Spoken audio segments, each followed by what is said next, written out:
Assalamualaikum warahmatullahi wabarakatuh.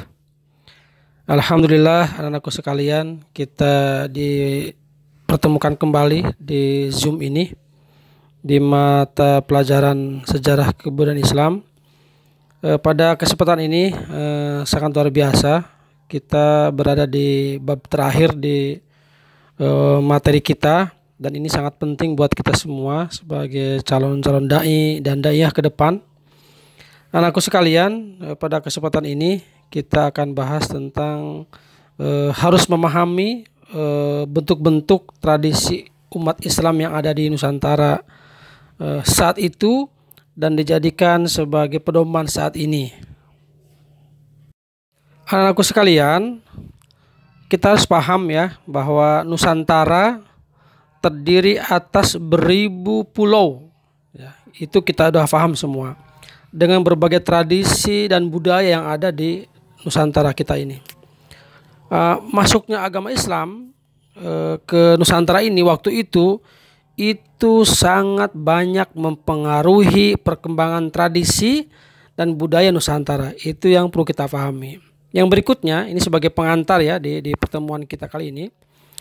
Sebelum Islam datang, ya, Nusantara ini banyak sekali menganut kepercayaan, terutama animisme dan dinamisme. Nah, hal ini yang membuat proses dakwah saat itu ya tidak lepas dari adat istiadat yang berlaku. Nah, kepercayaan masyarakat yang sudah mendarah daging, yang sudah berabad-abad saat itu tidak mungkin dapat dihilangkan secara langsung ya, secara otomatis waktu itu ya. Nah, akan tetapi sangat memerlukan sebuah strategi, sebuah metode, dan ini adalah hal yang cukup lama. Ini tugas kita ya, tugas kita sebagai calon dai dan daiyah ke depan. Berikutnya anakku sekalian ya, tradisi Islam Nusantara ini itu merupakan akulturasi atau percampuran antara ajaran Islam dan adat yang ada di Nusantara. Tradisi Islam Nusantara ini merupakan sekali lagi sebuah metode dakwah yang dilakukan oleh para ulama masa lalu. Para ulama tidak menghapus secara total adat yang sudah berlangsung di masyarakat, tetapi mereka memasukkan ajaran-ajaran Islam dalam adat istiadat tersebut. Nah, dengan demikian, apa harapannya? Nah, dengan harapan masyarakat tidak merasa kehilangan adat ya, adat yang berlaku waktu itu ya, sehingga ajaran Islam bisa diterima. Ini sebuah strategi, sebuah metode saja. Islam masuk ke Nusantara ini, bagaimana caranya?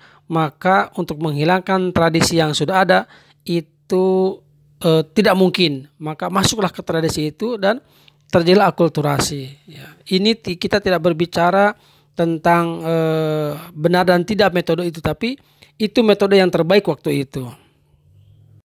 Anakku sekalian, itu pengantar ya, itu pengantar dari pertemuan yang sangat singkat ini. Sekali lagi, nah apa kesimpulannya? Ya, ingin Anda sampaikan dalam kesempatan ini bahwa tradisi Islam yang ada di Nusantara itu bukan merupakan ajaran Islam yang harus kita amalkan ya, tetapi itu hanya sebuah metode dakwah saat itu, dan mungkin bisa dijadikan juga sebuah strategi dakwah di zaman ini, di saat ini oleh kita, oleh anak-anak kita di masa kini dan masa yang akan datang.